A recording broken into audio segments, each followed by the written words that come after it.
Bom dia. Nesse vídeo vamos falar um pouco sobre pena de morte. É um assunto que sempre vai e vem, né? Então, tem épocas com aumento de criminalidade no Brasil, que se discute que deveria ter pena de morte. Aí, quando a criminalidade cai um pouco, mas muito pouco, porque a criminalidade do Brasil é sempre muito alta, as pessoas esquecem. Aí entram argumentos religiosos, argumentos de tolerância, sentimentalismo, etc. Então, nesse vídeo eu vou comentar um pouco sobre a pena capital. É chamada também de pena capital porque historicamente se cortava a cabeça, né, dos criminosos. Bom, desde que o mundo é mundo, se a pena de morte sempre foi aplicada. Então, o ser humano sempre entendeu que tem determinados crimes que a única solução para o criminoso seria a execução. Então, por exemplo, aquele que mata pai e mãe, qual pena que essa pessoa tem que estar submetida? A pena de morte, não tem jeito, é uma coisa que é da natureza humana, tem uma proporção entre o crime, né, e a pena. Então, a humanidade sempre considerou, por exemplo, abusos de guerra, então se faz em um tribunal militar e se pune com a morte quem abusou. O mais famoso desses tribunais foi o Tribunal de Nuremberg, né? Pelo menos nos últimos 100 anos, né? Então, para tudo quanto é lugar, em todas as nações, todos os locais, a pena de morte sempre foi considerada uma medida justa contra determinados crimes. Aí com a mudança dos tempos, pós-Revolução Francesa, entrando direito dos homens, sentimentalismo, supostamente uso da caridade na pena, nova visão da pena, a pena de morte começou a ser atacada já no século XIX. Então, já no século XIX, determinadas nações passaram a abolir a pena de morte. Ao longo do século XX, principalmente depois da Segunda Guerra Mundial, a maior parte dos países do mundo aboliram a pena de morte, né? Aqui eu não vou entrar em qual seria a execução da pena de morte, né? Seria um estudo mais longo, que variava desde a própria decapitação até a crucifixão, né? Que era usada no Império Romano, né? Então não vamos entrar nos detalhes do modo de execução. Cada nação, cada lugar, cada história tinha os seus modos de aplicar essa pena, né? No Brasil, a pena de morte era empregada, foi prevista pela legislação até o advento da República. A última execução no Brasil foi em 1885, se não me falha a memória. O imperador Dom Pedro II, como estavam muitas penas, né, então alguém condenado à pena de morte, ele mudava a pena. Então, Dom Pedro II usou muito desse direito que lhe cabia de comutar penas. Aí, com o advento da República, a pena de morte foi abolida, porém, na Constituição de 37, a polaca, né, aquela outorgada pelo Getúlio Vargas, a pena de morte voltou a ser prevista, tanto em tempo de paz e guerra, né? Mas não teve nenhuma aplicação. Acho que, pelo que eu saiba, ninguém foi condenado à morte em 37. Aí a Constituição de 46 voltou a proibir a pena de morte, e a pena de morte voltou a ser prevista na legislação em 1969, com a reforma da Constituição de 1967. Então, em 1969, a pena de morte voltou a ser prevista, e teve um caso de uma condenação, que foi do Teodomiro, que era um guerrilheiro de esquerda, mas a pena dele também foi comutada, então não houve nenhuma execução. Mas pela legislação pós da República teve esses dois momentos, a de 37 e a de 69, e um condenado que teve a pena comutada. A Constituição de 1988 proibiu a pena de morte, porém, ainda na legislação brasileira é prevista a pena de morte em caso de guerra, hein? Muitas pessoas esquecem disso. Então, se o Brasil declarar guerra a alguém, espero que isso não aconteça, alguma nação, e tiver algum caso que seja previsto, enquadrado na legislação, então uma pessoa poderia ser condenado à morte, né? No mundo atualmente, quem são as nações aí principais que aplicam a pena de morte? É Estados Unidos, China e os países árabes, de um modo geral, aplicam a pena de morte. Singapura também aplica. Tem outros locais em que a pena de morte é prevista, mas não é mais aplicada. Por exemplo, Cuba tem pena de morte, né, na legislação, mas não é aplicada já faz mais de 20 anos. Na União Soviética era aplicada a pena de morte, todos os países comunistas aplicavam a pena de morte. Coreia do Norte aplica a pena de morte até hoje, né? Na Europa Ocidental, que eu saiba, nenhum país mais prevê a pena de morte. A Inglaterra teve a última execução nos anos 1960. E agora vamos entrar em questões aí mais ligadas à Igreja Católica. Bom dia. Hoje estamos inaugurando nossa livraria virtual, em parceria com a SEDET. O link está na descrição. O site, né, em parceria com a SEDET, é Livraria Marcelo Andrade, né? E nessa livraria nós temos os livros que foram selecionados por mim, está separado em vários temas, como filosofia, história do Brasil, história geral, educação. Também tem uma aba só para os livros que eu escrevi, que também estão à venda na SEDET. E como promoção de inauguração, estamos fazendo aí um mega desconto. Só que o problema desse mega desconto é que na aba do mega desconto nem todos os livros são de minha recomendação, né? Algum é um padrão aí da SEDET, aí entram outros livros além dos recomendados, né? Mas nessa mega promoção, há uns descontos que realmente estão imperdíveis, como, por exemplo, a coleção de História da Educação do Costa Nunes. Então, esse livro aqui, né, a coleção Costa Nunes, ou Rui Nunes, né, tanto faz. Então, ele conta a história da educação na Idade Média, na Antiguidade, Idade Moderna. Olha, excelente, altíssimo nível esse livro, muito bom. É um dos livros que eu sempre recomendo sobre educação. Então, aqui ele comenta aqui, na página 201, só para dar um exemplo, ele comenta aqui sobre São Jerônimo, sobre a perícia literária de São Jerônimo. Então, coisas assim preciosas que, infelizmente, são pouco divulgadas, né? Então, esse livro aqui, eu acredito que é imperdível. Todo mundo que quer ter cultura, conhecer sobre a antiguidade cristã, Idade Média, católica, Idade Moderna, tem que ler o livro do Costa Nunes. E a coleção dele está com 50% de desconto, olha, está imperdível. Outro exemplo, a Desinformação do Pacepo, um clássico também, 50% de desconto. Karl Marx e o Diabo, do Paul Kengor, também está com 50% de desconto. A coleção do Pedro Calmon, de História do Brasil, está com 45% de desconto, e há outros também nessa faixa de desconto. Então, são descontos assim bem interessantes, imperdíveis. Os meus livros estão com desconto de 15%. Então, não perca a oportunidade, corra lá na minha livraria, há excelentes opções de compra, e não perca essa mega promoção, né? O link está na descrição. Obrigado. O Vaticano previa a pena de morte, né, para dentro do seu território, que é o Vaticano, dentro da cidade de Roma.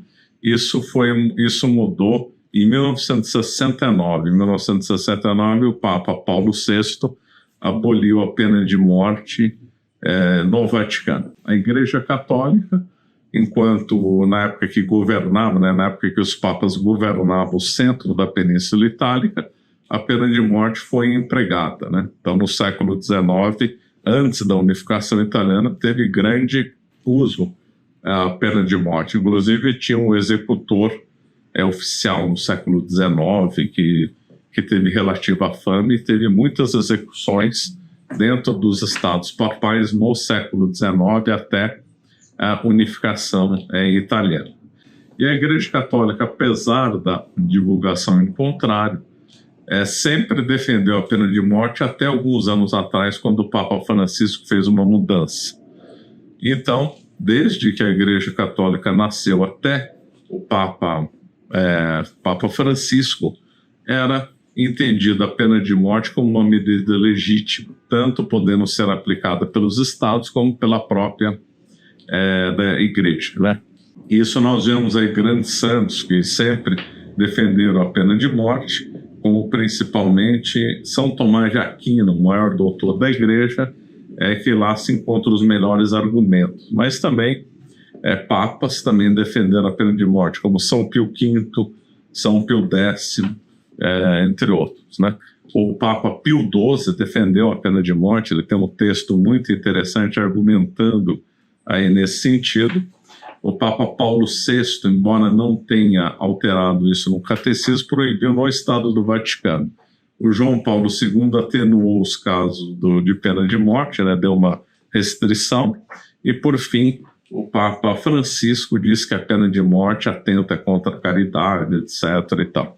Eu já fiz um vídeo comentando sobre a decisão do Papa Francisco no canal Flos Carmelli, então não vou comentar sobre as questões que envolvem a mudança do Papa Francisco sobre esse aspecto. Tá lá, vou deixar um link aqui na descrição sobre esse vídeo que eu comento lá no canal Flos Carmelli. Aqui eu vou, nesse vídeo, a partir de agora, eu vou comentar aqui as principais objeções que principalmente católicos apresentam contra a pena de morte. Não pode haver pena de morte, que pode acontecer erros e acabam se matando inocentes.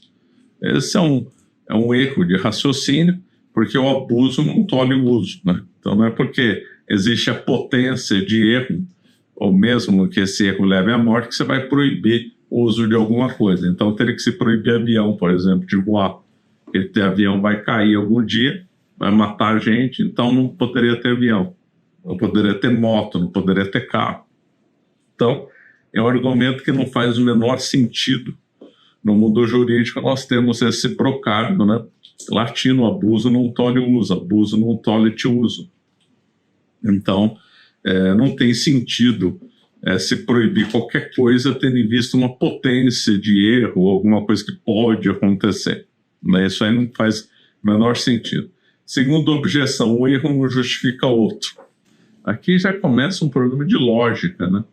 Aliás, nós teremos novidade no canal da EVH, da questão lógica, eu não vou adiantar nada, mas teremos aí alguma coisa relacionada a isso. Então, aqui ele já está afirmando um erro. Então, já isso aqui é uma falso argumento, né? Isso aqui ele já está se apresentando a coisa como errada. Não provou que a pena de morte está errada nem em si mesma. Ele já se apresenta: a pena de morte está errada, logo não é justificável. É isso que está querendo dizer com outras palavras, né? Isso aqui não faz o menor sentido. Seria se a gente fosse equiparar, usar esse mesmo argumento para, por exemplo, pena de restrição de liberdade, por exemplo, prisão. Então não pode haver prisão, porque um erro de manter alguém preso não justificaria a aplicação da pena. Terceira aí, a objeção: só Deus pode tirar a vida, ele ordenou não matarás. Típico argumento, né, religioso, de quem lê a Bíblia. Porém, a pessoa para só nos mandamentos, porque se a gente for ver em Êxodo, está previsto que ferir um homem querendo matá-lo seja punido de morte, o que ferir o seu pai e sua mãe seja punido de morte, tudo no Êxodo. Aquele que tiver roubado o homem ou tiver vendido, convencido do crime, morra de morte. Então, na realidade, o mandamento não matarás não mandarás em circunstâncias normais, né? Não matarás sem razão, porque depois o Êxodo tem um monte de casos, a Bíblia elenca um monte, mais de 20 casos justificando a pena de morte, claro, né? Então a pessoa só fica num trecho, não interpreta o conjunto e fica defendendo isso sem saber, né? Quarta objeção: a Igreja Católica é contra a pena de morte. Essa objeção já não faz o menor sentido, né? Eu já citei dos papas, da história da Igreja, né? E mesmo no Atos dos Apóstolos tem uma questão interessante, né? São Paulo disse: estou diante do tribunal de César, é lá que devo ser julgado, nenhum mal fiz aos judeus, como tu sabes muito bem. E se lhe fiz algum mal ou coisa digna de morte, não recuso morrer. Então, São Paulo diz que a pena de morte é legítima nesse caso, né? Quinta objeção: não se pode punir os criminosos com a morte, ninguém tem esse direito. Então, isso aqui não faz o menor sentido, esse argumento, né, porque a pena de morte é uma medida proporcional ao crime, né? E ainda, de novo, se a gente quiser mais questões ainda relacionadas na Bíblia, nós podemos ver que... Porque o que eles querem dizer com isso? Ninguém tem esse direito. Eles dizem, os que defendem essa objeção, que haveria uma desproporção entre o crime e a morte. Olha, não há. Que pena é a mais justa para quem, já falei, para quem mata pai e mãe, ou para quem entra numa creche e mata todas as crianças da creche? Tem que ser a morte, tem que ter uma proporção entre a pena e a morte. A sociedade tem o direito de ficar livre de um assassino. Aqui eu já aproveito para pegar um parênteses que se relaciona com isso, que é que a visão errada que a pena é feita para socializar o criminoso. Não, não é. Como ensina São Tomás de Aquino, ao todo vale mais que a parte. Então, se uma parte está corrompendo o todo, ela tem que ser apartada do todo, né? É o que está escrito em Coríntios: não sabeis que um pouco de fermento corrompe a massa? Outro ponto: afastai o mal de vós, né? Então, se nós deixarmos os criminosos dominarem conta da sociedade, a sociedade inteira vai ficar sofrendo. Como a parte vale menos que o todo, essa parte que está corrompida tem que ser apartada da sociedade.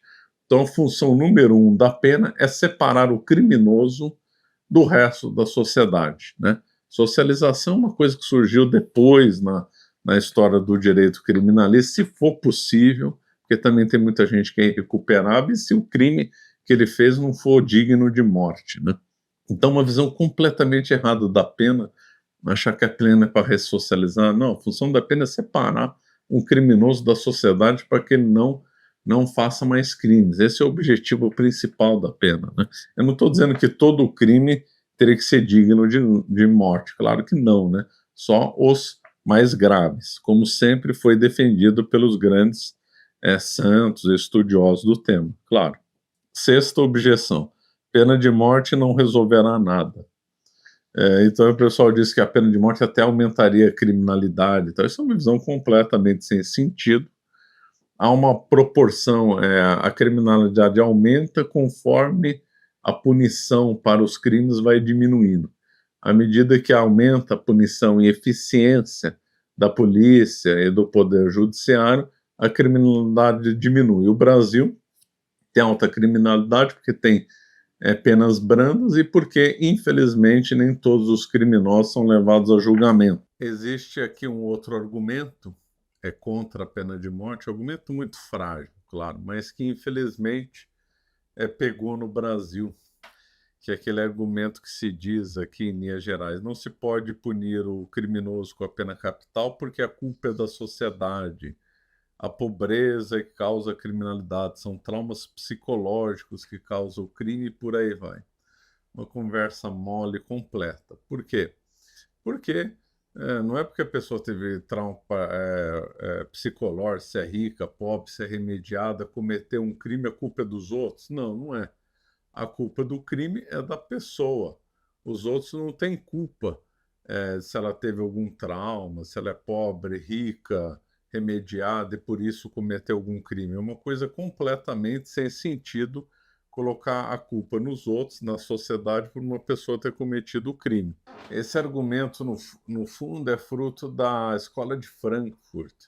Dentro da Escola de Frankfurt, se não me engano, com Horkheimer, saiu essa pérola, né, de querer empurrar a criminalidade como culpa da sociedade e não dos criminosos, né? Então essa aqui, na realidade, é uma estratégia marxista, né?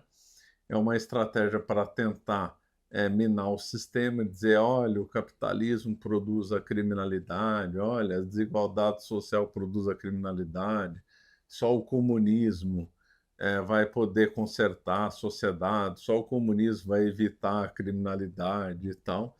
Então, essa cultura que está empurrar a culpa para a sociedade, para o capitalismo da criminalidade, é uma técnica marxista, é uma técnica comunista de argumentação. Falha, óbvio, mas essa é a técnica. Infelizmente, no Brasil pegou.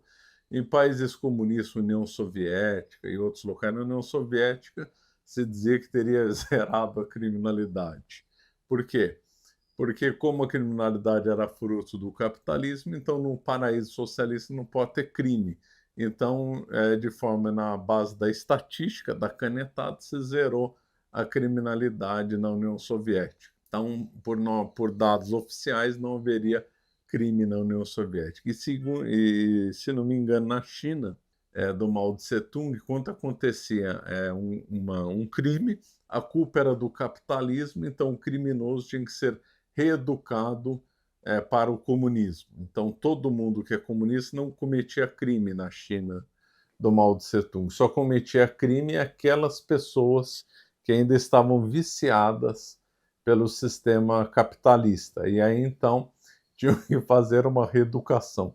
A coisa chega a ser trágica, como a pessoa comete um crime e o culpado é o regime capitalista que não tinha mais, já que a China era comunista. E aí, então, como o crime era produto do capitalismo, então a pessoa teria que ser reeducada num campo de concentração, né? Então era assim, ou zerava a criminalidade na base da canetada, na estatística oficial, como foi algum tempo na União Soviética, ou colocava a culpa no capitalismo na China comunista, e aí a pessoa tinha que fazer uma reeducação, né?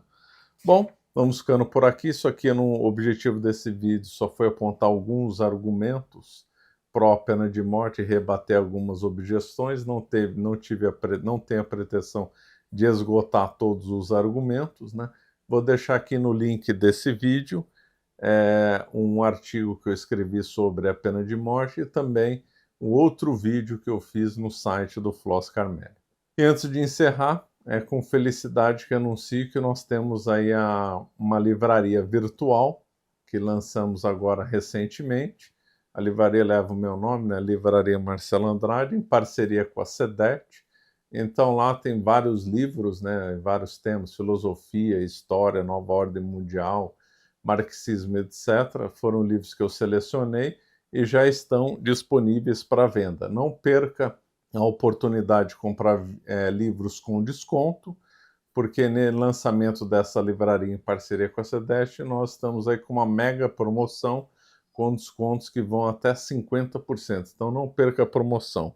O link também vai estar na descrição, Livraria Marcelo Andrade. Lá, conforme eu falei, escolhi vários livros em vários temas, filosofia, nova ordem mundial, etc. E muitos estão com descontos. Também meus livros também estão à venda lá numa aba em separado, então não perca aí essa oportunidade de comprar livros aí com desconto na minha livraria aí virtual. Bom, vamos ficando por aqui. Obrigado.